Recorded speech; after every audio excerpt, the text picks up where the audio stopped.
À 5 jours de la présidentielle à Madagascar, ce ne sont pas les slogans des différents candidats qui résonnent dans les rues, mais les explosions des grenades lacrymogènes et les cris des quelques centaines de manifestants de l'opposition. Pourtant interdits de manifester, voilà plus d'un mois qu'ils se mobilisent dans les rues de la capitale, où s'exprime la bataille électorale féroce opposant le camp du président Hans Radzoel à l'opposition. On se bat pour la patrie, on se bat contre l'injustice dont Radzoel est responsable.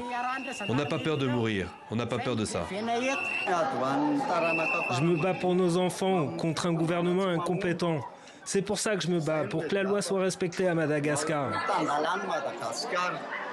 Une dizaine de candidats de l'opposition dénoncent depuis plusieurs semaines une machination, un coup d'État institutionnel qui assurerait un second mandat au président sortant. L'opposition accuse notamment la CENI, la Commission électorale nationale indépendante chargée de l'organisation des élections, d'être inféodée au pouvoir. La HCC, la Haute Cour constitutionnelle, est elle aussi pointée du doigt. L'opposition accuse ses membres d'être en réalité des partisans du pouvoir.